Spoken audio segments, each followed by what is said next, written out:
এই সংসারে এমন কিছু মানুষ আছেন যাদেরকে আপনার ভালো লাগে, তারা আপনার প্রিয়। আমরা চাই ওনারা আমাদের কাছে থাকুন, আমরা ওনাদের কাছে থাকি। এবার সেই ক্ষেত্রে আমরা তাদের ভালো ভালো উপহার দেওয়ার চেষ্টা করি, কারণ ওনারা হলেন আমাদের প্রিয়। আর তার বদলে আমরা আশা করে থাকি যে ওনারা আমাদের একটু সম্মান করবেন। এবার এই মানুষজন যারা আমাদের প্রিয়, এদের আমরা একটা উপহার দিই। সোনা দিয়ে থাকি, আভূষণ দিয়ে থাকি, হিরে মুক্ত দিয়ে থাকি। কিন্তু যদি ভেবে দেখি, এই সবকিছুরই একটা মূল্য আছে।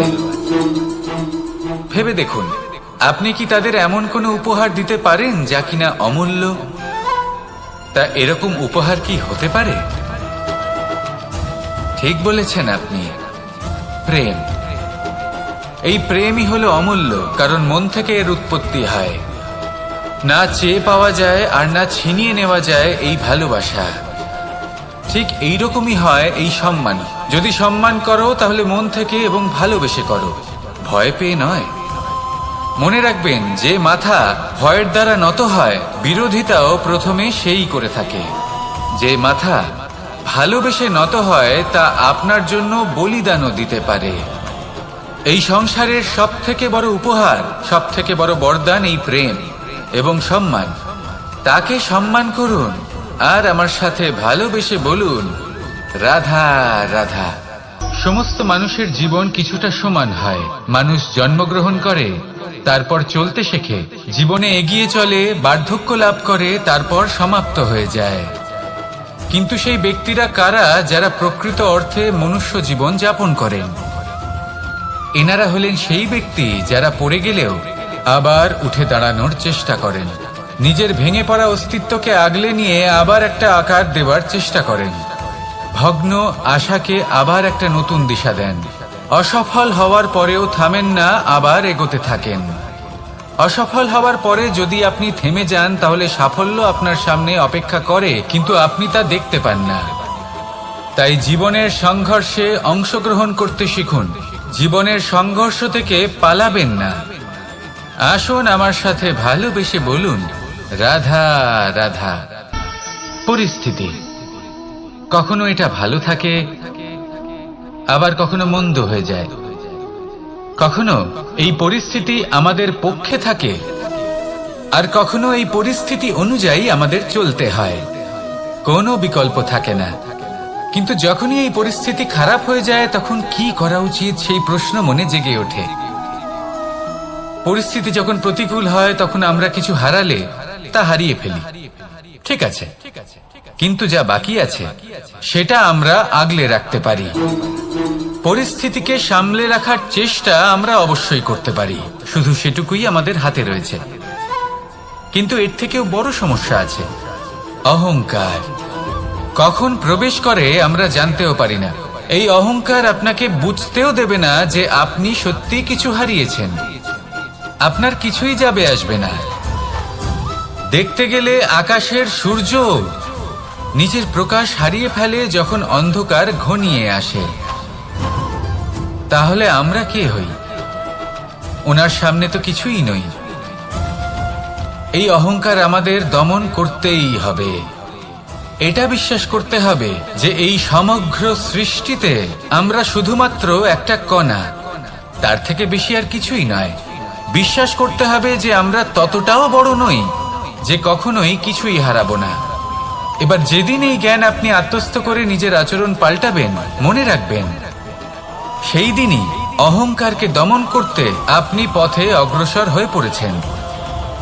এই অহংকারকে দমন করুন আর আমার সাথে ভালোবেসে বলুন, রাধা রাধা। বনস্পতি ফলনের জন্য আমাদের কিসের প্রয়োজন পড়ে? একটু ধরিত্রীর, একটু পরিশ্রমের, আর একটা বীজের। এবার যদি মানুষের কথা বলি, তাহলে এখানে ধরিত্রী হলো মানুষের এই জীবন, যেখানে মানুষ নিজের ইচ্ছের ফল ফুল ফলন করতে চায়।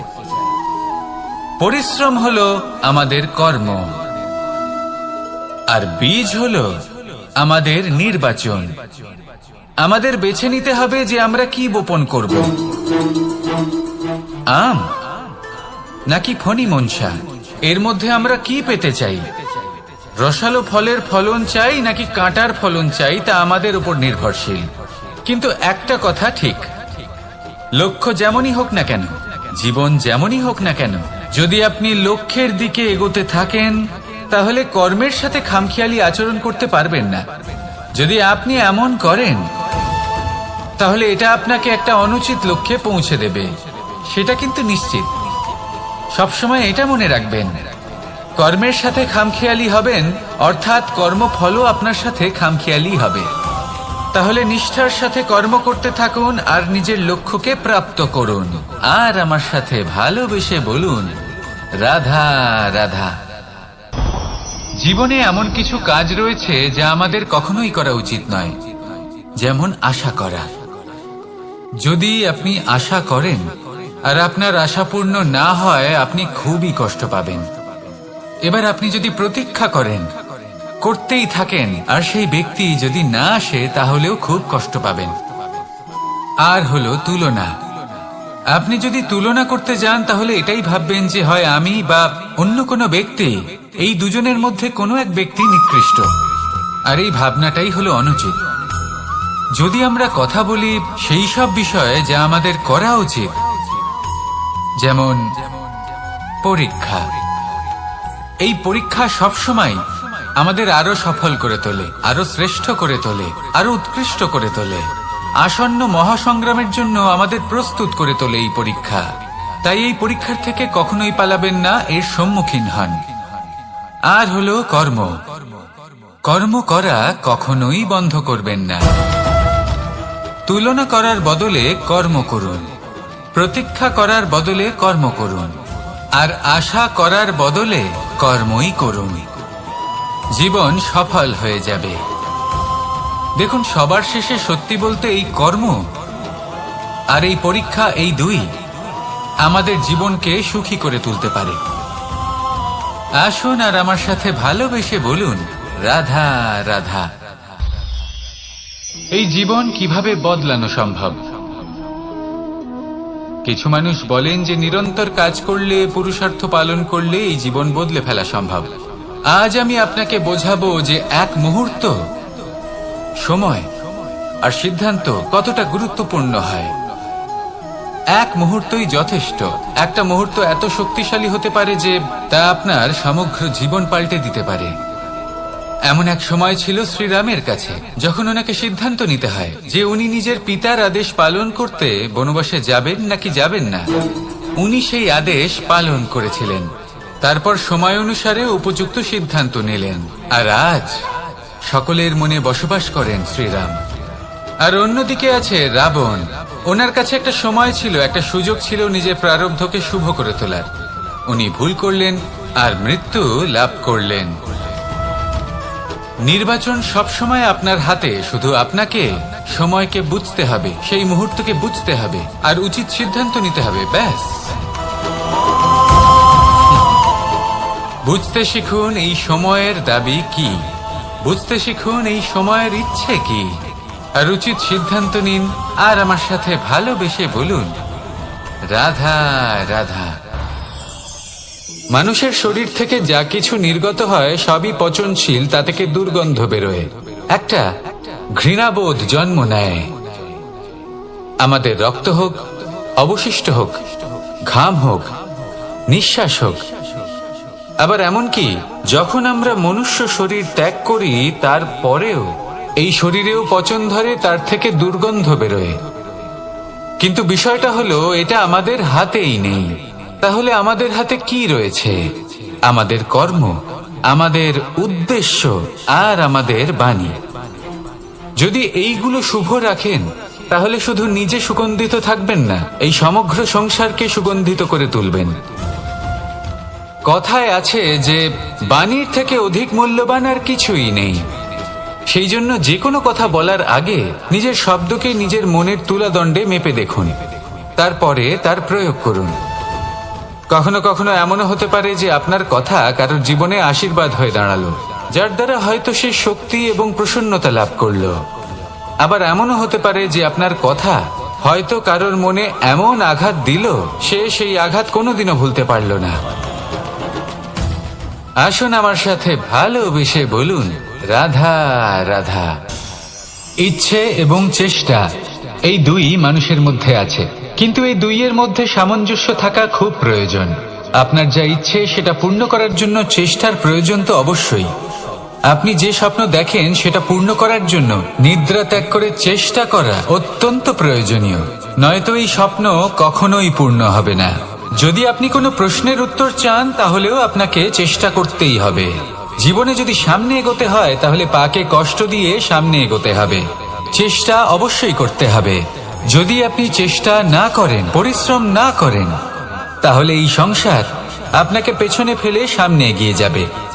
নিজের ইচ্ছেগুলিকে মন থেকে বাস্তবে আনুন আর চেষ্টার দ্বারা তাকে সার্থক করুন। এই মন প্রসন্ন হয়ে বলবে, রাধা রাধা। জীবনে কখনো সাফল্য আসে, আবার কখনো অসফলতা, কখনো আশা পাওয়া যায়, কখনো নিরাশা, কখনো জয় লাভ করি, আবার কখনো পরাজয়। এর পেছনের কারণটা জানা অত্যন্ত প্রয়োজনীয়। যদি আমি পরাজয়ের কথা বলি, যখনই আমরা পরাজয় লাভ করি আমরা ভাবতে থাকি যে এমন কেন হলো। আমাদের শত্রু কি বেশি শক্তিশালী ছিল, নাকি আমাদের নীতিতে কোনো খামতি ছিল? এই সমস্ত কারণের পেছনে খুব বড় একটা কারণ থাকে, আর সেই কারণ আমাদের অন্তরে সুপ্ত থাকে। ধরে নিন একটা পথ, তাতে আপনি চলছেন, সেই পথ কাঁটায় পরিপূর্ণ, কিন্তু আপনি পাদুকা পরে রয়েছেন আর আপনি হেঁটে সামনে এগিয়ে যান। এবার এমন একটা পথ এলো যা পুষ্পে ঢাকা, আর আপনি পাদুকা পরে রয়েছেন, কিন্তু আপনার পাদুকাতে একটা পাথর আটকে গেল। তখন দু পা হাঁটাও খুব কঠিন হয়ে পড়ে। এই সংসারের যে কোনো শক্তি আপনাকে পরাস্ত করার পূর্বে আপনি জানেন কে আপনাকে পরাস্ত করতে পারে? আপনার অন্তরের দুর্বলতা, আপনার অন্তরের সেই সুপ্ত শত্রু। আর সেই জন্য ইতিবাচক মনোভাব গুরুত্বপূর্ণ হয়ে পড়ে। ভালো মানুষদের সাথে থাকুন, সৎসঙ্গে থাকুন, বন্ধুত্ব করুন, ভালোবাসুন। এই ভালোবাসা এত শক্তিশালী এক অস্ত্র যাকে ব্রহ্মাস্ত্র পরাস্ত করতে পারে না। এই সমস্যারূপী পাথর কিছুই নয়। আসুন আমার সাথে ভালোবেসে বলুন, রাধা রাধা। এই জীবন আসলে কি? আমরা কারা? আমাদের অস্তিত্ব আসলে কি? পঞ্চতত্ত্ব দ্বারা নির্মিত আমাদের এই শরীর, আর এর মধ্যে পরমাত্মার একটি অংশ আত্মারূপে বসবাস করে। আর যখন এই জীবন সমাপ্ত হবে তখন আমাদের আবার এই পঞ্চতত্ত্বের মধ্যে বিলীন হয়ে যেতে হবে। এটাই সত্য।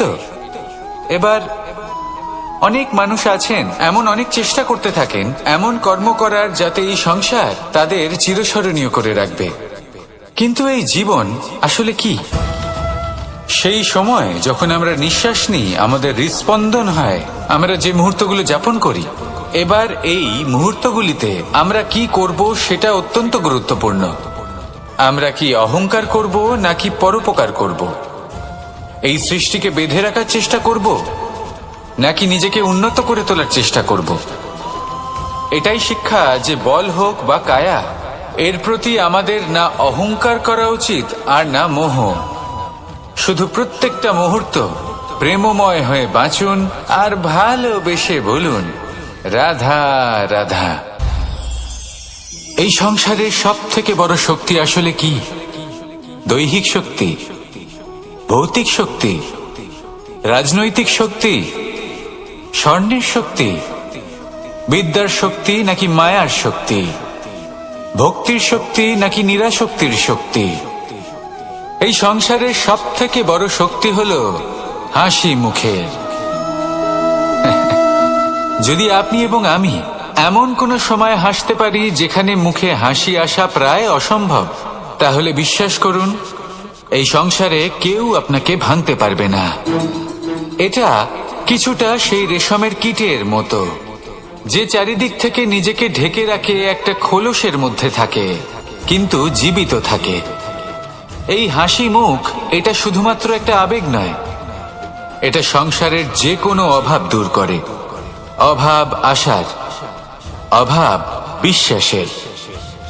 এই হাসি আপনার অন্তরে আশার আলো জাগ্রত করে আর এই সংসারের হতাশা দূর করে দেয়। তাই কঠিন থেকে কঠিনতর পরিস্থিতিতেও মুখে হাসি বজায় রাখুন। এই শক্তি আপনার থেকে কেউ কাটতে পারবে না। আর যদি আপনার কাছে এই শক্তি থাকে তাহলে অন্য কোনো শক্তি আপনাকে বাধা দিতে পারবে না। তাহলে হাসুন আর আমার সাথে ভালোবেসে বলুন, রাধা রাধা। যজ্ঞের আগুনকে শুভ বলে মনে করা হয়, আর সেখানেই চিতার আগুনকে অশুভ মনে করা হয়। এমনটা কেন হয়? এখানে বিষয়টা হলো লক্ষ্য, বিচার এবং সঙ্গের। যখন আমরা যজ্ঞ করি তখন আমাদের লক্ষ্য কি হয়? পরিবেশকে আরো পবিত্র করে তোলা, ইতিবাচক করে তোলা। আমাদের লক্ষ্য শুভ হয়। তারপরে আসে বিচার। এই পরিস্থিতিতে সেই বিচার হলো অগ্নি। স্ফুলিঙ্গ থেকে তীব্র আকার ধারণ করে সমস্ত কাঠকে পুড়িয়ে দেয় এবং সুগন্ধ ছড়িয়ে দেয়। অর্থাৎ যদি আপনার লক্ষ্য শুভ হয় তাহলে তার নিজেই শুভ বিচারধারাকে আমন্ত্রণ জানায়। এই শুভ বিচার তখনই আসবে যখন আপনার সংকল্প শুভ হবে। অন্যদিকে হলো চিতার আগুন। এর লক্ষ্য কি? একটা দেহকে পরধামে পৌঁছে দেওয়া। সবার শেষে সবকিছু আপনার উপরে নির্ভরশীল যে আপনি কোনটা চয়ন করতে চান। আপনার লক্ষ্য যদি শুভ হয় তাহলে আপনার বিচার এবং সঙ্গতি আর তার পরিণাম সবই শুভ হবে। আসুন আর আমার সাথে ভালোবেসে বলুন, রাধা রাধা। এই সংসারের প্রত্যেক বস্তুর, প্রত্যেক পরিস্থিতির, প্রত্যেক আবেগের দুটি দিক আছে। এর মধ্যে পার্থক্য করা সম্ভব শুধুমাত্র দৃষ্টিভঙ্গির দ্বারা। যদি কোনো ব্যক্তি পর্বত শিখরে দাঁড়িয়ে থাকেন তাহলে উনি এটাই দেখতে পাবেন যে এই জলের ধারা সমুদ্রের দিকে বয়ে চলেছে। আরেক ব্যক্তি যিনি সমুদ্রের কাছে দাঁড়িয়ে আছেন তার এটাই মনে হবে যে এই জলের ধারা সমুদ্রের দিকে আসছে। এখানে বিষয়টা হলো দৃষ্টিভঙ্গির। আর এটাই সময়ের সাথেও হয়ে থাকে। অনেক সময় মানুষ চিন্তিত হয়ে পড়েন, ত্রস্ত হয়ে পড়েন যে তার কাছে হয়তো খুব কম সময় আছে, তাতে তিনি অনেক কিছুই করতে পারবেন না, আর একটু সময় থাকলে খুব ভালো হতো। তিনি এইভাবেও ভাবতে পারেন যে অল্প হলেও সময় বাকি তো রয়েছে, অর্থাৎ যা অবশিষ্ট আছে তাকে সংরক্ষণও করা সম্ভব, তাতে জীবন যাপনও করা সম্ভব। আর এটা নির্ভর করছে আপনার উপর। তাই দৃষ্টিভঙ্গি ইতিবাচক রাখুন আর আমার সাথে ভালোবেসে বলুন, রাধা রাধা। মানুষ জন্মগ্রহণ করে, তার সাথে ভয়েরও জন্ম হয়। ছোটবেলা থেকেই আমাদের মনে কোনো না কোনো প্রকারের ভয় থেকেই যায়। কেউ এই বিষয়ে ভয় পায় যে তার কোনো বস্তু তার থেকে দূরে চলে যাবে। কেউ এই বিষয়ে ভয় পায় যে আমি নিজেকে হারিয়ে ফেলব। কেউ এই ভেবে ভয় পায় যে আমার প্রিয়জনেরা তারা যেন আমার থেকে দূরে না চলে যায়। কেউ এই ভেবে ভয় পায় যে আমরা যেন পথ না হারিয়ে ফেলি, আদি ইত্যাদি। কিন্তু সত্যি কথা বলতে ভেবে দেখুন, এই ভয় বাস্তবে কি? শুধুই একটা মনস্থিতি, আর কিছুই নয়। যা কিছু আপনি জীবনে পেয়েছেন তা একদিন আপনাকে হারাতে হবে। এই জীবন হলো আপনারই, কিন্তু তাও একদিন সমাপ্ত হবে। তাই ভয় পেয়ে কি লাভ? এই ভয় শুধু আপনাকে জীবন যাপন করা থেকে বাধা দিচ্ছে, আর কিচ্ছু নয়। পথ হারিয়ে ফেললেই বুঝতে পারবেন যে নতুন পথ কিভাবে বানাতে হয়। কিছু মানুষকে জীবন থেকে হারালে তবেই আপনি বুঝবেন যে আপনার আপনজনকে। এই ভয়ের কারণে ভীত হয়ে থাকবেন না। এই তারা নক্ষত্র অন্ধকারের অভাবে গুরুত্ব হারায়। শিবকেও মহাদেব হওয়ার জন্য বিষপান করতে হয়েছিল। প্রত্যেক পরিস্থিতি, প্রত্যেক সাফল্য আপনার পরীক্ষা নেবে, তাতে উত্তীর্ণ হওয়া হলো আপনার কর্ম। যখনই আপনি ভয় পাবেন বা সংকটের সম্মুখীন হবেন তখন সাহসের সাথে তার সম্মুখীন হন। মনে রাখবেন, যে সম্মুখীন হতে জানে সাফল্য তার সাথে সবসময় থাকে। আসুন আর আমার সাথে ভালোবেসে বলুন, রাধা রাধা। সাফল্যের বাস্তব অর্থ কি? নিজের লক্ষ্যে দৃষ্টিবদ্ধ হয়ে থাকা, প্রতিদিন তার জন্য কর্ম করা, দৃঢ় নিষ্ঠার সাথে উত্থান পতনে সামনে এগোতে থাকা, আর নিজের লক্ষ্য প্রাপ্ত করা, এটাই কি সাফল্য? যদি আপনার কোনো বস্তু লাভ করতে হয়, কোনো শক্তি লাভ করতে হয় বা কোনো স্থান লাভ করতে হয়, তাহলে তার জন্য এসব ঠিক আছে, কিন্তু বাস্তবে সাফল্য এটা নয়। আপনার কাছে থাকা কোনো বস্তু, শক্তি বা স্থান আপনি কিভাবে ব্যবহার করবেন তা আপনার উপর নির্ভরশীল। যদি তার সঠিক ব্যবহার আপনাকে করতে হয় তাহলে উচিত সময় এবং উচিত স্থানে আপনাকে থাকতেই হবে। একে নিয়তিও বলা হয়। এবার ধরুন এমন কোনো গ্রন্থ আছে যা জ্ঞানের দ্বারা ভরপুর, এমন জ্ঞান যার দ্বারা জীবন বদলে দেওয়া সম্ভব। এবার এই গ্রন্থ যদি এমন কোনো ব্যক্তির হাতে পৌঁছয় যিনি নিরক্ষর, তিনি কি এই গ্রন্থের সদ্ব্যবহার করতে পারবেন? কখনোই নয়। সেই জ্ঞান দিয়ে নিজের আচরণ পাল্টাতে পারবেন? কখনোই নয়। সেরকমই ধরুন কোনো ব্যক্তি যার কাছে একটা অস্ত্র আছে, যার দ্বারা উনি শত্রুকে শেষ করে দিতে পারেন, কিন্তু সেই ব্যক্তি হলেন একজন কাপুরুষ। তিনি কি শত্রুকে শেষ করতে পারবেন? তিনি কি জয়লাভ করতে পারবেন? কখনোই নয়। আপনার কাছে কি আছে তার থেকেও বেশি গুরুত্বপূর্ণ আপনি তা দিয়ে কি করবেন। উচিত ব্যক্তির সাথে উচিত সময় উচিত স্থানে থাকা বেশি গুরুত্বপূর্ণ। নিজের গুণের সাথে, নিজের শক্তির সাথে, নিজের জ্ঞানের সাথে উচিত সময় উচিত স্থানে অন্যের যন্ত্রণাকে দূর করা, অন্যের জীবনকে আরো সুন্দর করে তোলা, এটাই হলো সাফল্য। তাহলে সাফল্যের বাস্তব অর্থ বুঝুন, অর্থাৎ নিজেকে আরো প্রসন্ন রাখুন। আর আমার সাথে ভালোবেসে বলুন, রাধা রাধা।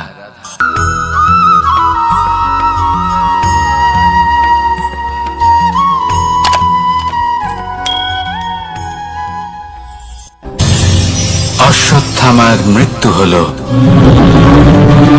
কেউ জানে না সে মানুষ নাকি হাতি। এই বাক্য কে বলেছিলেন? সাক্ষাৎ ধর্মরাজ যুধিষ্ঠির। সেই যুধিষ্ঠির যিনি নিজের জীবনে কখনো মিথ্যে বলেননি, কিন্তু উনি এমন কিছু নির্বাচন করেছিলেন যার জন্য চিরকাল শুধুই মহারাজ যুধিষ্ঠির হয়ে থেকে গেলেন। কখনো অভিমন্যুর সমান হতে পারলেন না। যখন দ্রুত ক্রীড়ার আমন্ত্রণ এসেছিল তখন মহারাজ যুধিষ্ঠির সেটা অস্বীকার করতেই পারতেন, কিন্তু করলেন না। অহংকারের জন্য সেই আমন্ত্রণ গ্রহণ করলেন উনি, এবং অহংকারের জন্য করা এই নির্বাচন ওনাকে সাধারণ করে রেখে দিল। নিজের গুরু দ্রোণাচার্যকে পরাজিত করার জন্য একটি মিথ্যে কথা বলেছিলেন। অশ্বত্থামা মারা পড়েছে, আর তারপর গ্লানিমাখা কণ্ঠে ধীর স্বরে বলেছিলেন, জানি না সে মানুষ না হাতি। কিন্তু অর্ধসত্য হোক বা সত্য লুকোনো হোক, তা হলো মিথ্যের সমান, এবং প্রত্যেকটি কর্মের ফল মানুষ অবশ্যই ভোগ করে। এই নির্বাচনের কারণে যুধিষ্ঠিরকেও নরকবাস করতে হয়েছিল। তাই নিজের কর্ম শ্রেষ্ঠ করে তুলুন, কারণ এটাই সুনিশ্চিত করবে যে আপনি এই সংসার থেকে বিদায় নেওয়ার পরেও জীবিত থাকবেন নাকি নয়। আসুন আমার সাথে ভালোবেসে বলুন, রাধা রাধা। মহাভারতে অনেক যোদ্ধারা অংশগ্রহণ করেছিলেন। সবাই ছিলেন শ্রেষ্ঠ কুলের। কেউ কেউ ছিলেন বড় বড় রাজ্যের রাজা, কেউ কেউ ছিলেন দেবতার পুত্র। এনারা সবাই অংশ নিয়েছিলেন। এনারা সবাই শ্রেষ্ঠ কুলের, প্রত্যেকে ভালো পরিবেশ পেয়েছেন। কিন্তু সেখানে অন্যদিকে ছিল বারবারিক, অসুরপুত্র বারবারিক। এবং এই অসুরপুত্র বারবারিকই এই সময় দাঁড়িয়ে ভগবান রূপে স্থাপিত হয়ে আছেন। পুজো করা হয় তাকে। কারণটা কি? নির্বাচন। বারবারিক একটি দ্বন্দ্বের মধ্যে ছিলেন, ঠিক যেমন প্রত্যেক যোদ্ধার জীবনে দ্বন্দ্ব এসে থাকে। তখন সে কি নির্বাচন করবে সেটা হলো অত্যন্ত গুরুত্বপূর্ণ। বারবারিকের কাছে এত শক্তি ছিল যে একটি মাত্র বাণ প্রয়োগ করে সবাইকে নাশ করতে পারত। দ্বন্দ্ব ছিল একটাই, যে ও নির্বাচন করতেই পারছিল না কোন পক্ষ হয়ে যুদ্ধ করবে। ওর নির্বাচন ছিল এটাই যে ও কোনো পক্ষের হয়েই যুদ্ধ করবে না, বরং নিজের মস্তক সে দান করবে। আর এই কর্মের কারণে, এই নির্বাচনের কারণে আজকের সময় দাঁড়িয়ে ওকে ঘাটুশ্যাম রূপে পুজো করা হয়। মনে রাখবেন, শুধু আপনার ব্যক্তিত্ব গুরুত্বপূর্ণ নয়, আপনি কোথা থেকে আসছেন, কোন কুলে আপনার জন্ম, শুধুমাত্র সেটা গুরুত্বপূর্ণ নয়। সব থেকে বেশি গুরুত্বপূর্ণ হলো আপনার কর্ম, আপনার নির্বাচন। আসুন আমার সাথে ভালোবেসে বলুন, রাধা রাধা। যখন আমরা মৌন থাকি তখন আমরা কতটা শক্তি ব্যয় করি, বিন্দুমাত্র নয়। সেখানেই যখন আমরা রুষ্ট হই তখন আমরা কতটা শক্তি ব্যয় করি। আমাদের রক্ত গরম হয়ে ওঠে, চোখ থেকে যেন অগ্নি বর্ষা হয়, আমরা চিৎকার করতে থাকি, জোরে কথা বলি, কখনো কখনো আমরা অনুচিত কর্ম করে বসি। সবকিছুই ক্রোধের বশে করি। এবার এই ক্রোধকে মৌনতায় পরিণত করতে হবে। এই কাজটা চোখে দেখা যায় না, এই কাজ সরল নয়, এই কাজ হলো অত্যন্ত কঠিন এবং এই কাজই শ্রেষ্ঠ। সেই ব্যক্তি শক্তিশালী নন যিনি কথায় কথায় ক্রুদ্ধ হয়ে যান, কথায় কথায় যিনি আক্রমণ করেন। আজ্ঞে না, সব থেকে বেশি শক্তিশালী ব্যক্তি হলেন তিনি যিনি নিজের ক্রোধকে মৌনতায় পরিবর্তন করতে পারেন, যিনি শান্ত মনে পরিস্থিতিকে বোঝেন, তার আকলন করেন আর তারপর বিবেকের দ্বারা সিদ্ধান্ত নেন। তিনি হলেন সব থেকে শক্তিশালী ব্যক্তি। তাহলে সেই ব্যক্তি হয়ে উঠুন আর আমার সাথে ভালোবেসে বলুন, রাধা রাধা। জীবনে যখন আমরা কোনো পরিস্থিতির সম্মুখীন হই তখন আমাদের সামনে দুটো পথ থাকে, তাদের মধ্যে কোনো একটা নির্বাচন আমাদের করে নিতে হবে, এই মনে করে নিতে হবে। নির্বাচন এই সংসারের সব থেকে গুরুত্বপূর্ণ বিষয়। একটা নির্বাচন আপনার বর্তমান বদলে দিতে পারে, আপনার ভবিষ্যৎ বদলাতে পারে, আগামী প্রজন্মের জন্য ইতিহাস রচনা করতে পারে। একটা নির্বাচন। এবার দেখুন, যে পরিস্থিতি আপনার সামনে আছে আপনাকে সেই পরিস্থিতির সম্মুখীন হতেই হবে, সেই কষ্ট সহ্য করতেই হবে, সেই মতোই কাজ করতে হবে। শুধু এই বিষয়টা নির্বাচন করতে হবে যে এই পরিস্থিতির সম্মুখীন হওয়ার সময় আমি কি দুর্বল হয়ে থাকব নাকি আমি শক্তিশালী হয়ে থাকব। এই নির্বাচন এই মনের মধ্যে করতে হবে। আর এই নির্বাচন হলো সব থেকে বেশি গুরুত্বপূর্ণ নির্বাচন। যদি নিজের মনকে শক্তিশালী করে তুলে সেই পরিস্থিতির সম্মুখীন হন তাহলে কিছুই আপনাকে বাধা দিতে পারবে না। পূর্ণ নিষ্ঠার সাথে, সাহসের সাথে এই মনকে শক্তিশালী করে তুলুন, তাহলে কোনো সংকট আপনাকে না বাধা দিতে পারবে না ভাঙতে পারবে। আপনি নিজে সাফল্যের শিখরে পৌঁছতে পারবেন আর এই মন প্রসন্ন হয়ে বলবে, রাধা রাধা। জীবনে সব থেকে বেশি মূল্যবান বস্তু কি? ধন, স্বর্ণ, মাণিক্য, আভূষণ? না, এই সব কিছু মিলিয়েও সময়ের এক মুহূর্তের সামনে মলিন হয়ে পড়ে। এক মুহূর্ত যা এক দরিদ্রকে রাজা করতে পারে, যা এক রাজাকেও দরিদ্র করতে পারে।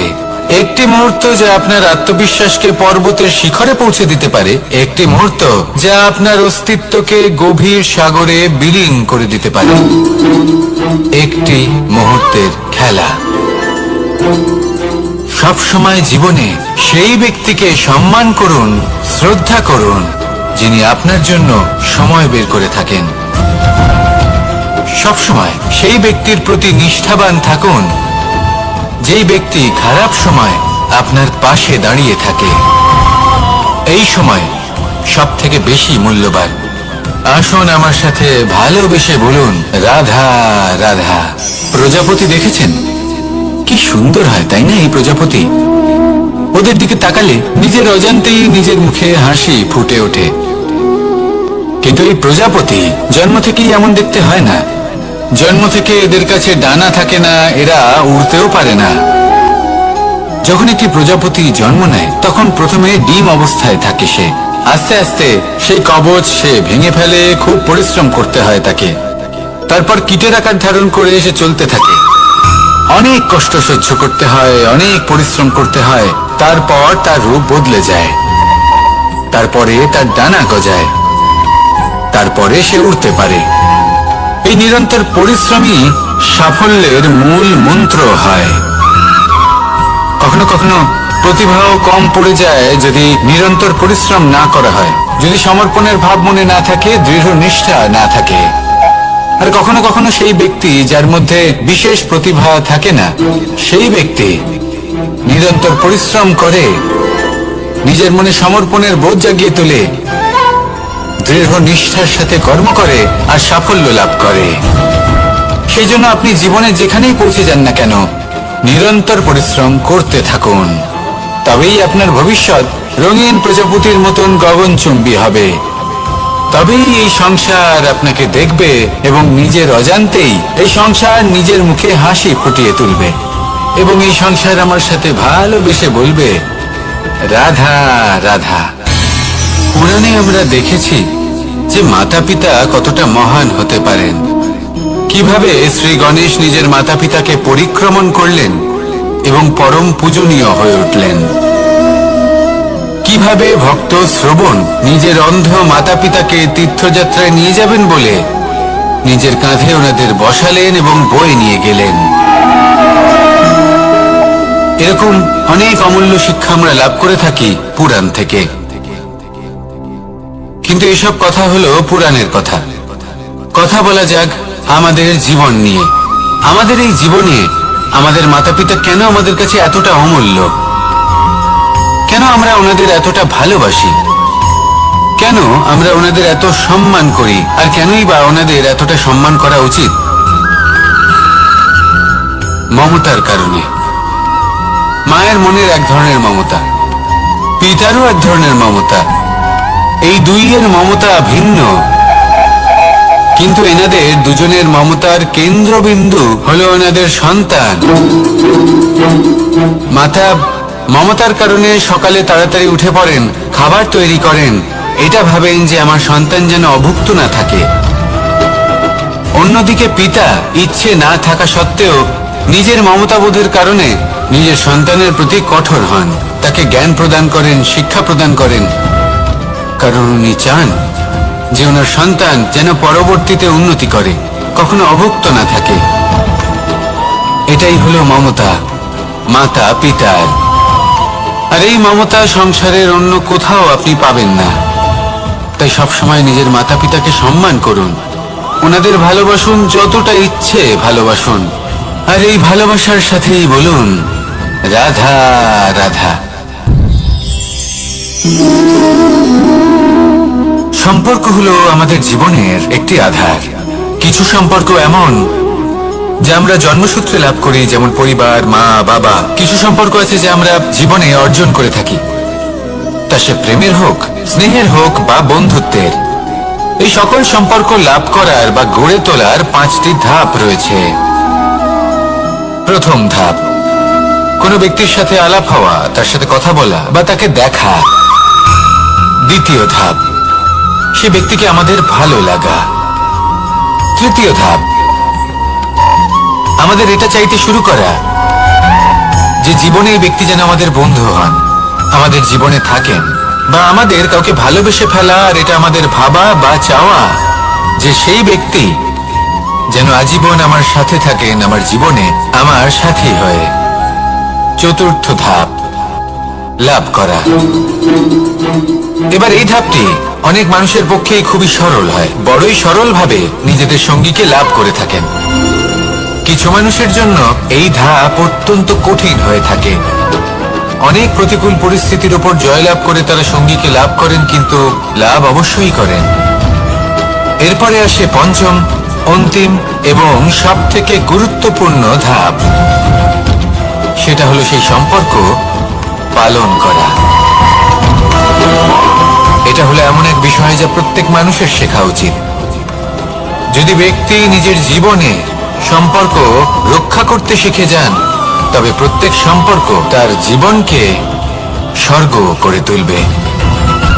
আসুন আর আমার সাথে ভালোবেসে বলুন, রাধা রাধা।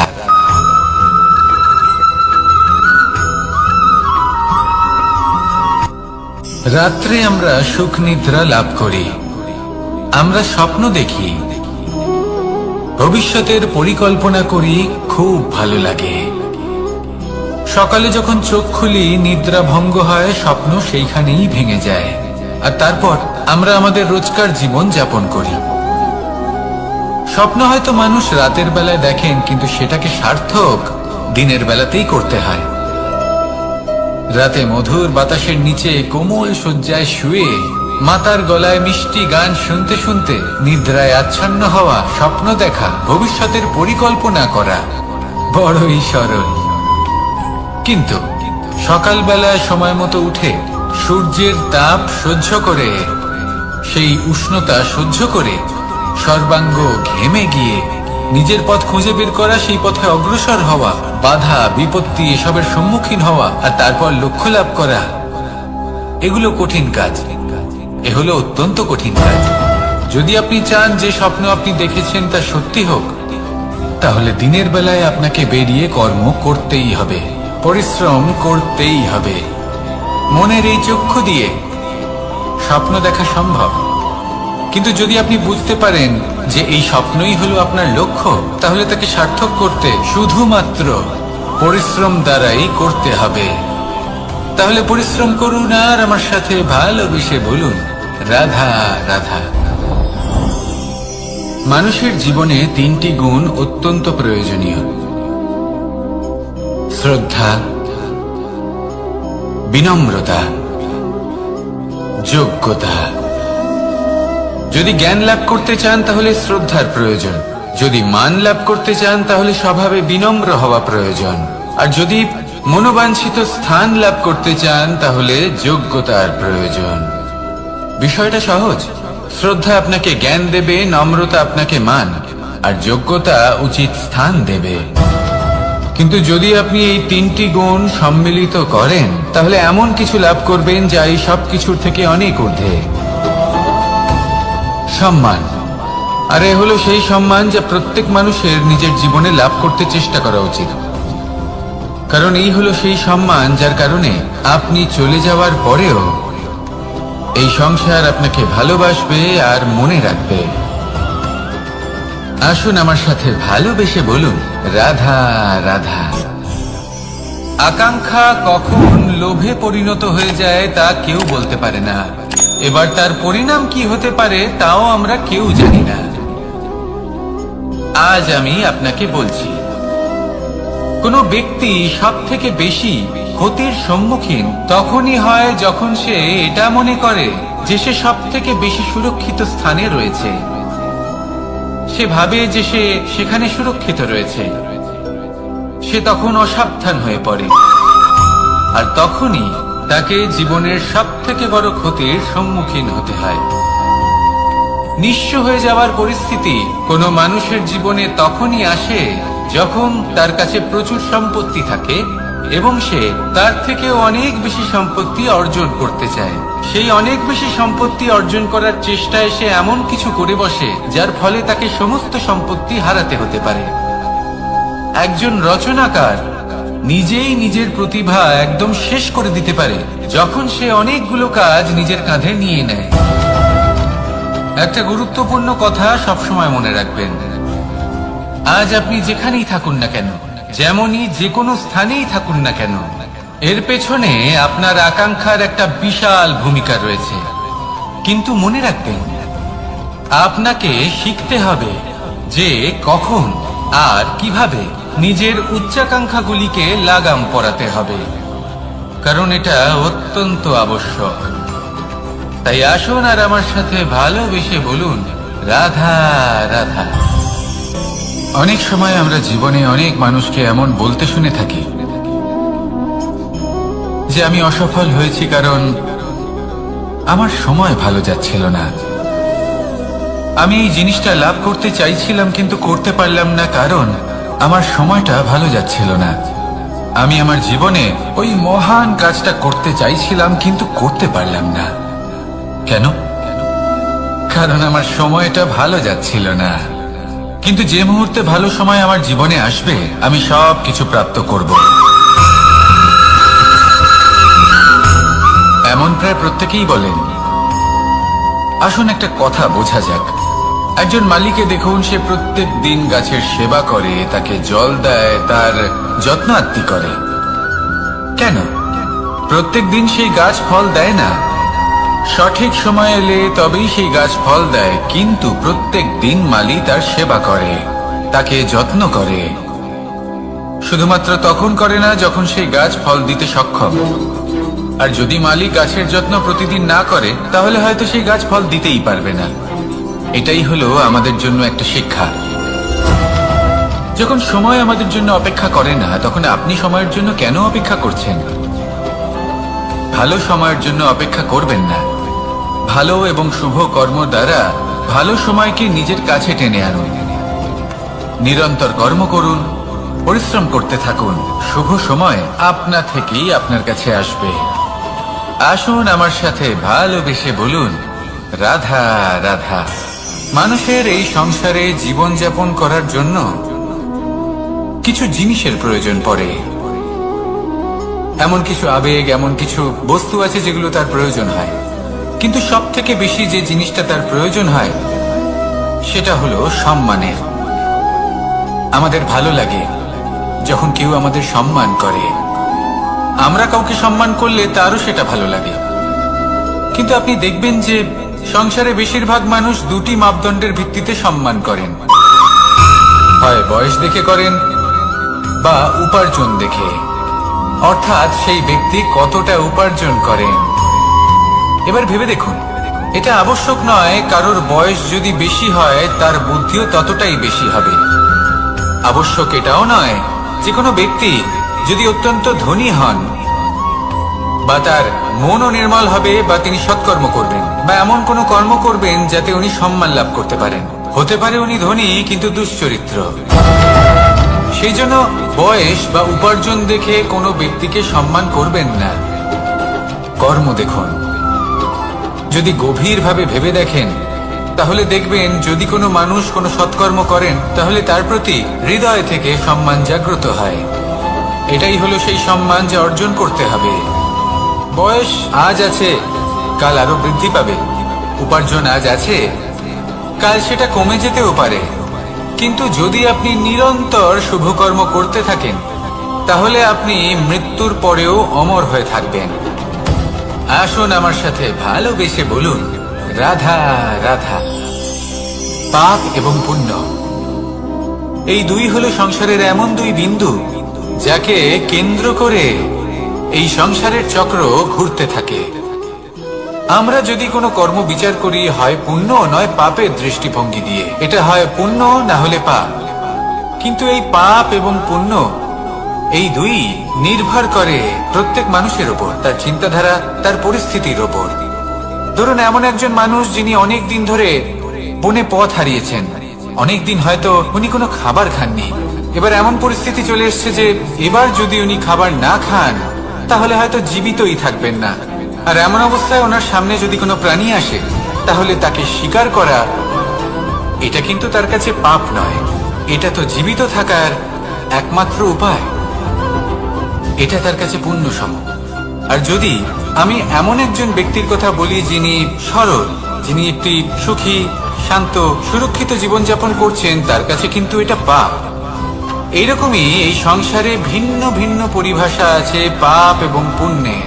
তার মধ্যে যদি আমি আপনাকে একটি সরল পরিভাষা দিই, সেটা হলো জীবনে যখনই কোনো কর্ম করবেন সেটা নিয়ে একটু ভেবে দেখুন যে এই যে কাজটা আমি করছি তার ফলে এই যে অন্য মানুষেরা আছেন এই সংসারে তারা কি দুঃখ পাবেন? যদি তারা দুঃখ পান তাহলে সেটা পাপ। যদি আপনি এমন কোনো কর্ম করেন যার ফলে অন্যরা প্রসন্নতা লাভ করেন, তাদের মুখে হাসি ফুটে ওঠে, যদি তারা প্রেরিত হন, জীবনে সামনে এগোতে পারেন, তাদের বিকাশ হয়, তাহলে এটা হলো পুণ্য। তাই জীবনে সবসময় পুণ্য করতে থাকুন আর আমার সাথে ভালোবেসে বলুন, রাধা রাধা। বনস্পতি ফলনের জন্য আমাদের কিসের প্রয়োজন পড়ে? একটু ধরিত্রীর, একটু পরিশ্রমের আর একটা বীজের। এবার যদি মানুষের কথা বলি তাহলে এখানে ধরিত্রী হলো মানুষের এই জীবন, যেখানে মানুষ নিজের ইচ্ছের ফল ফুল ফলন করতে চায়।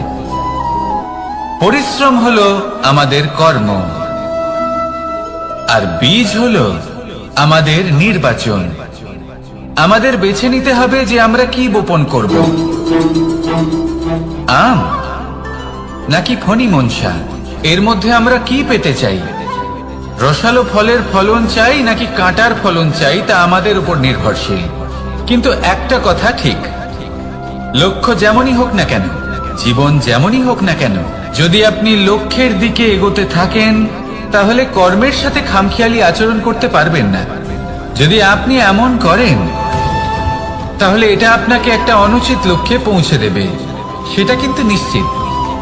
সবসময় এটা মনে রাখবেন, কর্মের সাথে খামখেয়ালি হবেন, অর্থাৎ কর্মফলও আপনার সাথে খামখেয়ালি হবে।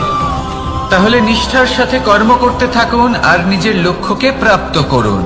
আর আমার সাথে ভালোবেসে বলুন, রাধা রাধা। অগ্নি, চতুর্থ তত্ত্ব, সব থেকে বেশি গুরুত্বপূর্ণ কিন্তু তার থেকেও বেশি ভয়াবহ। কখনো অগ্নিকে নিয়ন্ত্রিত রূপে উনুনে জ্বলতে দেখেছেন? এই অগ্নি আমাদের খাবার বানাতে সাহায্য করে, যা আমাদের শক্তি প্রদান করে।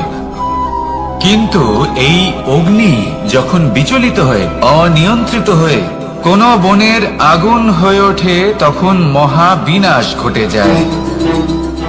আপনারই অন্তরের ঊর্জা হলো এই অগ্নি। এটা আপনার শক্তিও, আপনার ক্রোধও। একে ব্যবহার কিভাবে করবেন তা আপনারই হাতে। যদি কোনো ব্যক্তি নিজের অন্তরের এই ঊর্জাকে ব্যবহার করেন শক্তির রূপে, তাহলে সে বিকাশ ঘটাতে পারে, নির্মাণ ঘটাতে পারে। কিন্তু যদি কোনো ব্যক্তি তার অন্তরের ঊর্জাকে বিধ্বংসী অস্ত্র বানিয়ে ফেলেন, তাহলে নিশ্চিত রূপে মহা বিনাশ ঘটতে পারে, যাতে বিনাশ তারও অবশ্যই হবে। অনেক বছর পূর্বে এমনই এক আগুনের দ্বারা এই সুন্দর পৃথিবীর নির্মাণ হয়েছিল। আর অনেক বছর পূর্বে এমন এক আগুনেই সমস্ত জীব এবং সংসার বিলুপ্ত হয়ে গেছিল।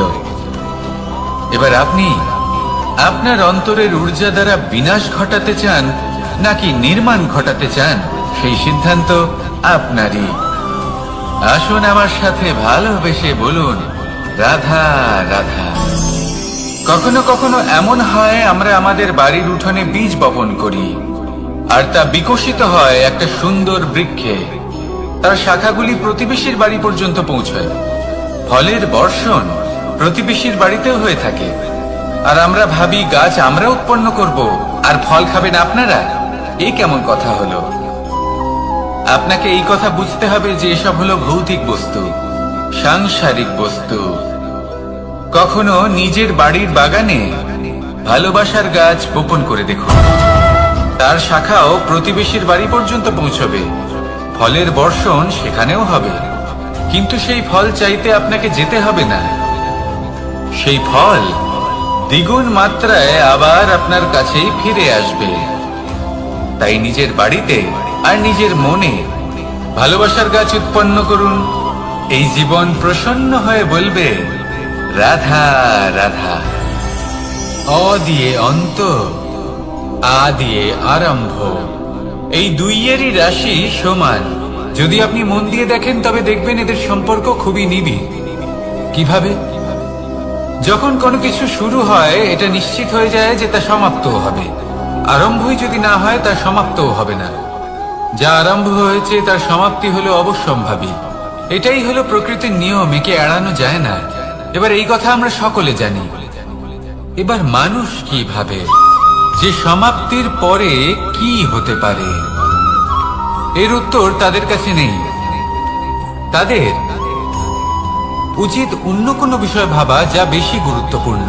এবার মানুষ এটা জানে না যে মৃত্যুর পরে কি হতে পারে, কিন্তু এই কথা অবশ্যই জানে যে জন্ম থেকে মৃত্যু পর্যন্ত এই সময়, যাকে আমরা জীবন বলে থাকি, এই সময় আমরা কর্ম করতে পারি। এই কথা তো আমরা জানি। তাহলে এমন কি কর্ম করা যেতে পারে যা আমাদের সমাপ্তির পরও আমাদের প্রাসঙ্গিক করে রাখতে পারে, এই বিষয়ে ভাবা উচিত। যে জন্মগ্রহণ করেছে তার মৃত্যু হবেই, এটা সাধারণ বিষয়। কিন্তু ইতিহাস আজও সেই সকল মানুষজনকে স্মরণ করেন যাদের এই সংসার তাদের মৃত্যু নয়, বরং তাদের জীবনকালে যে কর্ম তারা করেছেন তার দ্বারা মনে রাখেন। সেই কর্মের কারণে এই সংসারে তাদের নাম, তাদের কর্ম, তাদের ব্যক্তিত্ব, তাদের কীর্তি অমর হয়ে থাকে এবং থাকবে। আপনার কাছে এতটা সময় নেই যতটা আপনার মনে হচ্ছে আপনার কাছে আছে। সেই জন্য যত শীঘ্র সম্ভব শ্রেষ্ঠ কর্ম করুন, যতটা পারবেন ততটা অধিক সুকর্ম করুন। এই সংসারে নিজেকে অমর করে তুলুন আপনার মৃত্যুর পরেও। আর আমার সাথে ভালোবেসে বলুন, রাধা রাধা। উমা, কি আমি কখন থেকে এখানে অপেক্ষা করছি, হাত পেতে দাঁড়িয়ে রয়েছি, যাতে একটা ফল আমার হাতে এসে পড়ে এবং সেটা আমি খেতে পারি। কখন থেকে অপেক্ষা করছি, কিন্তু সেটা হচ্ছেই না। এবার আপনি বলবেন যে এসব কি বলছি, এ কি অদ্ভুত কথা বলছি। যদি ফল খেতে হয় তাহলে আমাকে বৃক্ষে চড়তে হবে, ফলের কাছে পৌঁছতে হবে, তবেই তো ফল পাবো। এবারে এটা অত্যন্ত সহজ ব্যাপার, কিন্তু এই বিষয়টা আপনি নিজের জীবনের প্রসঙ্গে ভেবে দেখুন। লক্ষ্য কোথায় আছে আপনি জানেন, সেই লক্ষ্যে পৌঁছানোর পথ কি সেটাও আপনি জানেন, সেই পথে চলার ক্ষমতাও আপনার রয়েছে, কিন্তু তাও আপনি নিজের লক্ষ্য লাভ করতে পারছেন না। কেন? কারণ আপনি অপেক্ষা করছেন যে লক্ষ্য আপনার সামনে চলে আসবে, কিন্তু তা হয় না। লক্ষ্য সে যাই হোক না কেন, ধন হোক, প্রেম হোক, কোনো সম্মান হোক বা মোক্ষ হোক, যদি আপনি তার দিকে অগ্রসর না হন তাহলে ফল প্রাপ্তি অসম্ভব ব্যাপার, তা কোনোদিনই হবে না। সেই জন্য আপনার চোখের সামনে আপনি যদি নিজের লক্ষ্যকে দেখতে পান তাহলে উঠুন এবং সেই দিকে অগ্রসর হতে শুরু করুন। নিজের অন্তরের সকল অশুভ গুণ দূর করুন, অলসতা ত্যাগ করুন, অজ্ঞানতা ত্যাগ করে দিন এবং চলতে থাকুন। অবশ্যই মনোবাঞ্ছিত ফল লাভ করতে পারবেন। মনে রাখবেন, চলতে থাকলে তবেই লক্ষ্য প্রাপ্তি হবে। অপেক্ষার দ্বারা শুধুমাত্র মৃত্যু লাভ হবে। আসুন আমার সাথে ভালোবেসে বলুন, রাধা রাধা। পাখি কখন জন্ম নেয়, কখন উড়তে শেখে, কখন বাসা বানাতে শেখে, কখন নিজের মৃত্যু লাভ করে, এসব আমাদের মধ্যে কেউ জানি না। কিন্তু পাখি একটা কথা খুব ভালো করে জানে, যে এই সংসারে ও যা কিছুই করুক না কেন, এই সংসারে ওকে নিয়ে কিচ্ছু যায় আসে না। এবার আমরা কি করি? কোনো কাজ করার আগে আমরা এটা ভাবি যে এই সংসার যদি আমাকে দেখে ফেলে তাহলে কে জানে এই সংসার কি ভাববে, আমার প্রতিচ্ছবি কেমন তৈরি হবে কে জানে, কে জানে কি হবে আদি ইত্যাদি। এই সব ভাবনায় আমরা মগ্ন হয়ে যাই। কিছুটা এমন ভাবে মগ্ন হই যে বর্তমানের কর্মের এই জীবনের যাত্রাপথে সেই সময়ের আনন্দ উপভোগ করতে ভুলে যাই। এবার দেখুন একটা পাখি কি করে, ওর কর্ম হলো গান গেয়ে চলা। ওই পাখি গেয়ে চলে, কেউ ওর গান শুনুক বা না শুনুক, কেউ আদৌ শুনছে কিনা সেই বিষয়টা নিয়ে সেই পাখির কিছুই যায় আসে না। সেই পাখি নিজের কর্ম করতে থাকে। হয়তো সেই জন্যই আপনি কখনো কোনো পাখিকে কাঁদতে দেখবেন না। এরকমই আপনাকে নিজেকে গড়ে তুলতে হবে। প্রথমে নিজেকে জিজ্ঞেস করুন, এই যে কর্ম আমি করতে চলেছি সেটা কি উচিত? যদি আপনার মনে হয় সেটা উচিত তাহলে সেটা প্রমাণ করুন। এটা ভাববেন না যে এই সংসার কি ভাববে। আসুন আর আমার সাথে ভালোবেসে বলুন, বনের মধ্যে যদি আপনি কোনো বিষাক্ত সাপ দেখেন তাহলে কি করবেন?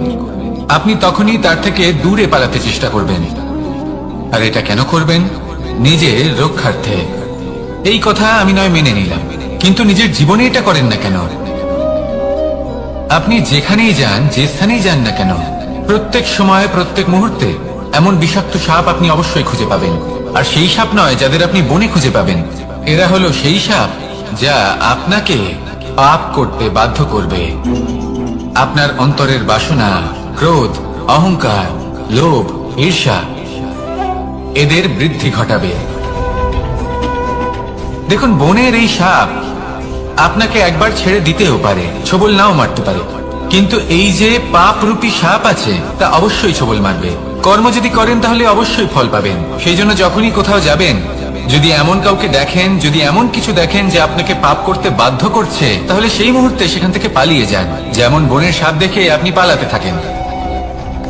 সৎকর্মের রক্ষা অত্যন্ত আবশ্যক। আসুন আর আমার সাথে ভালোবেসে বলুন, রাধা রাধা। যদি কোনো সিংহ বানরের মতো গাছে চড়তে চেষ্টা করে তাহলে কি হবে? একটা মাছ যদি মাটিতে হাঁটতে চেষ্টা করে তাহলে কি হবে? তারা বিফলই হবে। কিন্তু এরকম কেন হয়? তার কারণ হলো প্রকৃতির রচনা কিছুটা এরকম। এখানে প্রত্যেকটি ব্যক্তিকে, প্রত্যেকটি প্রাণীকে আলাদা আলাদা গুণের অধিকারী করা হয়েছে এবং সকলকে একটা সীমাও প্রদান করা হয়েছে। এবার এই যে বৃক্ষ, পশু, পাখি, এদের মধ্যে সেই ক্ষমতাই নেই যে এরা নিজেদের যাচাই করতে পারবে, নিজেদের সীমাগুলো বুঝতে পারবে, নিজেদের সদ্গুণগুলো চিনতে পারবে। এরা সেটা করতে পারবে না। কিন্তু মানুষ তো আলাদা। মানুষের কাছে সেই বিশেষ শক্তি আছে যে তারা পূর্ণরূপে নিজেদের যাচাই করতে পারবে, নিজেকে পূর্ণরূপে বুঝতে পারবে, নিজের দোষ, নিজের অপগুণ, নিজের সদ্গুণ, নিজেদের সীমাগুলো তারা বুঝতে পারবে। আর এটা অত্যন্ত গুরুত্বপূর্ণ। কথায় আছে যে যদি সাফল্য লাভ করতে হয় তাহলে নিজেকে যাচাই করে নিতে হবে। তাই নিজেকে যাচাই করুন, নিজের সাথে পরিচিত হয়ে যান এবং জীবনে কর্ম করতে থাকুন। সাফল্যের শিখরে অবশ্যই পৌঁছে যাবেন। আর ওখানে যদি যান তাহলে এই মন প্রসন্ন হয়ে অবশ্যই বলবে রাধা রাধা। অন্ধকারাচ্ছন্ন রাত্রি যদি এসে থাকে তাহলে আলোকিত প্রকাশ নিয়ে সূর্যও অবশ্যই আসে। রোগ যদি এসে থাকে তাহলে তার ওষুধও অবশ্যই আসে। সমস্যা যদি আসে তাহলে সেই সমস্যার সমাধানও নিজে থেকেই আমাদের কাছে চলেই আসে। এই সংসার, এই জীবনের শুধুমাত্র একটাই নিয়ম আছে, আর তা হলো এটাই, এই সংসার হলো একটা চক্রের মতো। এতে শাশ্বত বলে কিছু নেই, নিত্য বলে কিছু নেই। আর যা কিছুই রয়েছে সব বদলাতে চলেছে। যদি আপনার জীবনে দুঃখ থাকে, সমস্যা থাকে, যদি আপনি বিপদ দ্বারা আচ্ছন্ন, তাহলে মনে রাখবেন সবকিছু বদলে যেতে চলেছে। দুঃখের সময় কাঁদবেন না, মনকে আরো দুঃখী করে তুলবেন না, কারণ এখানে যা কিছুই এসেছে তা যাওয়ার জন্যই এসেছে। তাহলে এত চিন্তা কিসের? আনন্দ সহকারে জীবন যাপন করুন আর আমার সাথে ভালোবেসে বলুন রাধা রাধা। রাত্রিবেলায় যখন আলোকিত জোনাকিদের দেখেন তখন মন প্রসন্ন হয়ে ওঠে। এদের দেখতে খুবই সুন্দর লাগে। আর এমন ঠিক কেন হয়? প্রথম হলো এটাই যে রাতের বেলায় চতুর্দিক অন্ধকারাচ্ছন্ন থাকে। এমত অবস্থায় যদি আমরা কোথাও একটু প্রকাশ দেখি তাহলে সেটাই আশার কিরণের ন্যায় মনে হয়। সেই প্রকাশই আমাদের মন প্রসন্ন করে তোলে। আর সেই জন্য যে সকল মানুষ রাতের বেলায় কোনো জোনাকি দেখতে পান তারা প্রসন্ন হয়ে যান। এবার কখনো কখনো জীবনে আমাদের মনে হয় যে চতুর্দিকে শুধুমাত্র অন্ধকারই হয়ে আছে। প্রত্যেকেরই তা কখনো মনে হয়। আর তখনই আমাদের নিরাশ হলে চলবে না, আমাদের দুঃখী হলে চলবে না। সেই সময় আমাদের খুঁজতে হবে নিজেদের আশেপাশে, চতুর্দিকে, আর কোথাও না কোথাও আমরা প্রকাশ অবশ্যই দেখতে পাবো। আশার একটা কিরণ অবশ্যই দেখতে পাবো। কেউ এমন একটা কর্ম করেন যেটা দেখে আমরা প্রেরিত হয়ে যাই। আর এমন কোন কর্ম যদি আপনারা করেন তাহলে সেই কর্ম আপনার মনকে প্রসন্ন ভাব, আনন্দ এবং ভালোবাসা দ্বারা ভরিয়ে তুলবে। আপনার অন্তরে সেই অন্ধকারের অন্ত করবে, দুঃখেরও অন্ত করবে। আর এই মন প্রসন্ন ভাব নিয়ে বলবে রাধা রাধা। মনুষ্য জীবনের সব থেকে বেশি গুরুত্বপূর্ণ বিষয় হলো মনের একাগ্রতা। এই সংসারের যে কটি মহান কার্য সম্পাদন হয়েছে তা হলো মনের এই একাগ্রতার একমাত্র ফল। আপনি অবশ্যই দেখে থাকবেন অনেক ছোট বড় নদী যা বয়ে চলে তাদের সামনে একটা বাঁধ নির্মাণ করা হয় সেই সব নদীর জল সঞ্চয় করতে। বাঁধ হয়ে গেলে প্রয়োজন মতো বা মনের ইচ্ছে মতো তাকে ব্যবহার করা সম্ভব। এবার এটাই আমাদের মনের সাথেও সম্ভব।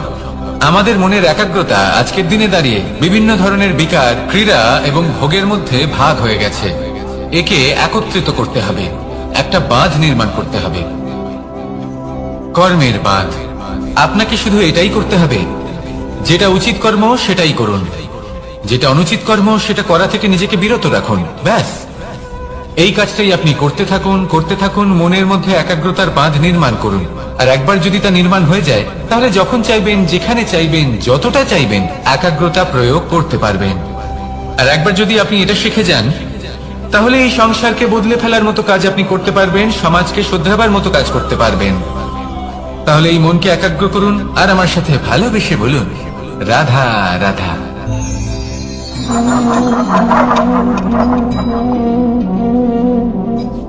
কোন ব্যক্তিকে নিশ্চয়ই দেখেছেন যিনি নিজে কাঠ কাটার এই কাজে নিপুণ এবং অভিজ্ঞ। এবার আপনারা দেখবেন যে তার মনোযোগ সমস্ত কাঠের ওপর থাকে না, তার মনোযোগ থাকে শুধুমাত্র একটা কাঠের ছোট্ট একটি অংশের উপর, যেখান থেকে তার টুকরো করা হচ্ছে। কিন্তু সেটা উনি কেন করেন? যদি এটা উনি না করেন তাহলে সেই কাঠ সঠিক পদ্ধতি এবং তাড়াতাড়ি কাটা যাবে না। জীবনেও তাই হয়ে থাকে। আপনি হয়তো কোনো লক্ষ্য স্থির করেছেন বা পথ নির্বাচন করেছেন বা কাজ স্থির করেছেন যেটা আপনি করেই ছাড়বেন। তাহলে নিজের সম্পূর্ণ মনোযোগ শুধুমাত্র তার উপর কেন্দ্রীভূত করুন। যদি আপনার মন এদিক ওদিক তাকাতে থাকে, অস্থির হয়ে পড়ে, বিচলিত হয়ে পড়ে, যদি তা হয়ে থাকে তাহলে আপনি অবশ্যই অসফল হবেন। তাই কর্মঠ থাকুন, নিরন্তর কর্ম করতে থাকুন এবং পূর্ণ মনোযোগ দিয়ে নিজের কাজ করুন, নিজের পথে অগ্রসর হন বা নিজের লক্ষ্য প্রাপ্ত করতে চেষ্টা করুন। তারপর দেখুন কি হয়, কিভাবে উচিত পথে এবং তীব্র গতিতে আপনার লক্ষ্য আপনার কাছেই পৌঁছে যায়। আর আপনার এই মন প্রসন্ন হয়ে বলে, রাধা রাধা। কখনো কোনো নদীকে দেখেছেন? একই আকার, একই স্থান, শুধু প্রবাহিত হতে থাকে। এর মধ্যে কখনো কোনো অপদ্রব্য ফেলে দেখুন, দেখবেন সেটা বেশিক্ষণ সেখানে থাকে না। সেটা নদীর সাথে বইতে থাকে আর বয়ে যেতে যেতে সাগরে সমাহিত হয়ে যায়, আর শেষ পর্যন্ত সাগর সেটাকে তটে ফেলে দেয়। কিছুটা এমন হওয়া উচিত আমাদের বিচারধারাও। এক স্থানে তা স্থগিত হওয়া উচিত নয়, এটা সবসময় প্রবাহমান হওয়া উচিত। তবেই আমাদের চেতনা, আমাদের মূল্যবোধ এবং আমাদের স্মৃতি, এই তিনটি শ্রেষ্ঠ থাকবে। আর এটাই হলো পুকুর এবং নদীর মধ্যে পার্থক্য। নদীতে জল সবসময় বয়ে চলে, সেই জন্য পবিত্র থাকে, শুদ্ধ থাকে এবং পরিষ্কার থাকে। আর সেখানে এই পুকুরের তলদেশে সব জমা হতে থাকে, আর সেই জন্য তা অপবিত্র হয়ে যায়। তাই সবসময় এই বিচারধারা প্রবাহমান রাখুন। যদি মনে কোনো ভাবনা চলে আসে, সেখানেই থেকে যায় এবং বিদ্যে থাকে, তাহলে তা বের করে দিন, তাকেও বয়ে যেতে দিন, এবং তার যা উত্তর হবে তা সময়ের সাথে আপনার সামনেই চলে আসবে। শুধুই নদীর মতো প্রবাহমান হন আর আমার সাথে ভালোবেসে বলুন, রাধা রাধা। এই সংসারে সাফল্য লাভ করার জন্য জ্ঞানের প্রয়োজন হয়, পরিশ্রমের প্রয়োজন হয়, দৃঢ় নিষ্ঠার প্রয়োজন হয়, নিরন্তর চেষ্টা করা প্রয়োজনীয়। কিন্তু আরো কিছু আছে যা অত্যন্ত প্রয়োজনীয় এবং গুরুত্বপূর্ণ। তা হলো ভালো বন্ধু। তাদের থাকা অত্যন্ত প্রয়োজনীয়। যদি ভালো বন্ধু থাকে, তাহলে সময় এলে তারা ঢাল হয়ে আপনাকে সুরক্ষা করবেন। সময় এলে অস্ত্রের মতো শত্রুকে সংহারও করবেন। যদি তিনি জ্ঞানী হন, তাদের মধ্যে সদ্গুণ থাকে, তাহলে এই সব গুণ আপনার মধ্যেও প্রবেশ করবে। তাহলে সাফল্যের জন্য ভালো বন্ধু পাওয়া অত্যন্ত প্রয়োজনীয়। কিন্তু শুধু বন্ধু কেন, ভালো শত্রুও থাকা প্রয়োজনীয়। এবার আপনি ভাববেন, এ আমি কি বললাম? যদি আপনার জীবনেও ভালো অর্থাৎ শক্তিশালী শত্রু থাকে, তাহলে আপনিও শক্তিশালী হতে থাকবেন। এই শত্রু আপনাকে প্রেরিত করবে আরো বেশি শক্তিশালী হয়ে ওঠার। কখনো কোনো হরিণকে দেখুন, তীব্র গতিতে দৌড়তে থাকে। কেন তীব্র গতিতে দৌড়য়? এই কারণে নয় যে কোথাও তার জন্য মধুর ঘাস অপেক্ষা করে রয়েছে, না। সে এই কারণে তীব্র গতিতে দৌড়য় কারণ সেটা না করলে তার পেছনে একটি সিংহ আছে যে ওকে নিজের ভোজন করে ফেলবে। তাই জীবনে বিপদ, সংকট, এই সবকিছুও হলো অত্যন্ত গুরুত্বপূর্ণ। তার সম্মুখীন হতে শিখুন আর আমার সাথে ভালোবেসে বলুন, রাধা রাধা। আমরা সবাই ফল খাই, কিন্তু আমাদের সেই ফলই প্রিয় হয় যে পরিপক্ক হয়ে ওঠে, যেটা নম্র হয়, আর যে ফল অনেক বেশি মিষ্টি আর সুস্বাদু হয়ে থাকে, যাদের রঙে বাহার দেখা যায়। সেইভাবে জীবনে আমরা নানান মানুষের সাথে পরিচিত হই, কিন্তু সেই মানুষই আমাদের মন ছুঁয়ে যায় যারা বিনম্র স্বভাবের, যাদের বাণী খুব মধুর, যাদের অন্তরে আত্মবিশ্বাসের একটা তেজ, একটা রং দেখা যায়। এবার এমন ব্যক্তি আমরা কি করে হব? ঠিক সেইভাবেই যেমন একটা ফল রোদ, বর্ষা, শীত, বায়ু, এই সকল সংকটময় পরিস্থিতির সম্মুখীন হয়ে পরিপক্ক হয়ে ওঠে, সেইভাবেই মানুষ সংকটময় পরিস্থিতির সম্মুখীন হয়ে পরিপক্ক হয়ে ওঠেন। যদি এই সংকটের সম্মুখীন হন, তাহলে অভিজ্ঞ হবেন, আর এই অভিজ্ঞতাই শিক্ষা দিয়ে যাবে। এই অভিজ্ঞতা আমাদের শিখিয়ে দেয় যে আমাদের বিনম্র থাকতে হবে। অহংকার করে কোনো লাভ নেই। মধুর বাণীর যে কি মূল্য তা আমরা শিখতে পারি। এই অভিজ্ঞতাই আমাদের বুঝিয়ে দেয় যে উচিত অনুচিত কোনটা, আমাদের দৃষ্টিভঙ্গি তৈরি করে, আর এই দৃষ্টিভঙ্গি দ্বারা আত্মবিশ্বাস জাগ্রত হয়। সেই জন্য জীবনে কখনো বিপদ থেকে দূরে পালাবেন না, সেগুলোর সম্মুখীন হন, অভিজ্ঞতা লাভ করুন, তার থেকে শিক্ষা লাভ করুন, এইভাবেই পরিপক্ক হবেন।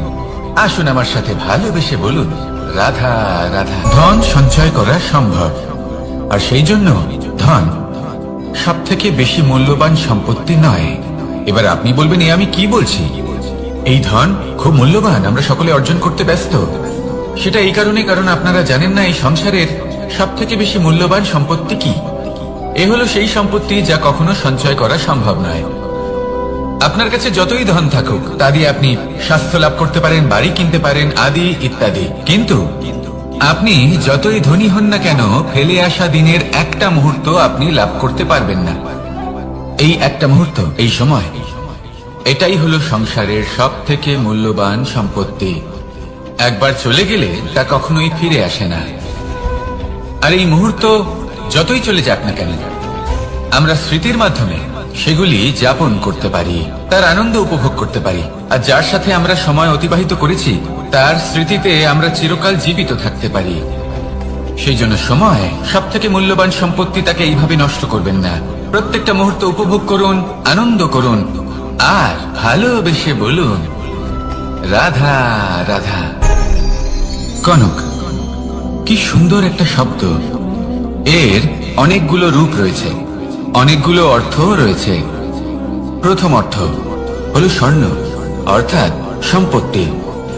দ্বিতীয় অর্থ ধুতুরা, অর্থাৎ গাছের ছোট একটা বীজ, যা কিনা অত্যন্ত শক্তিশালী হয়।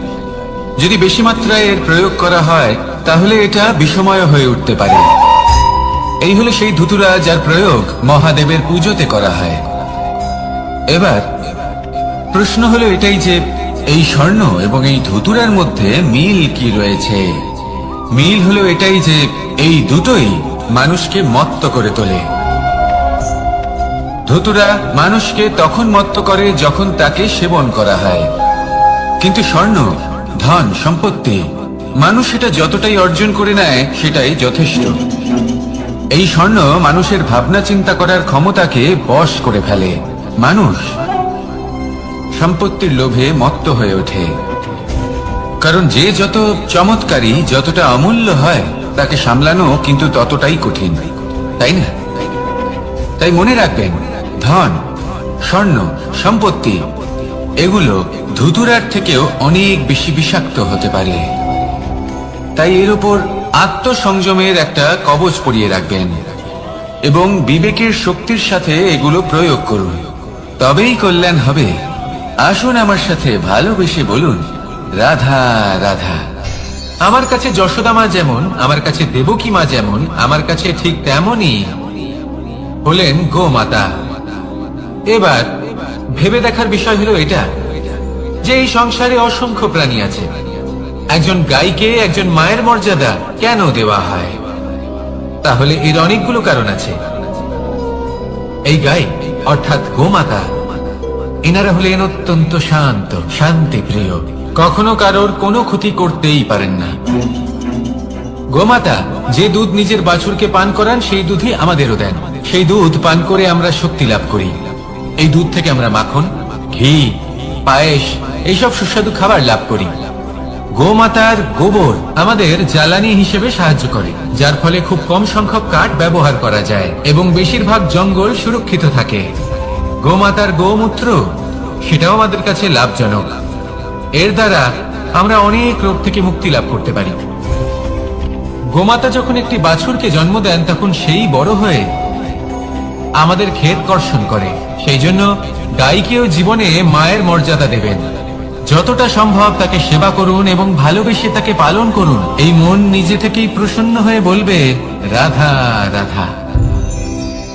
মধু কারই না পছন্দ বলুন তো? অত্যন্ত সুস্বাদু হয় এই মধু, মিষ্টি খেতে হয় এবং তার শক্তিও প্রদান করে।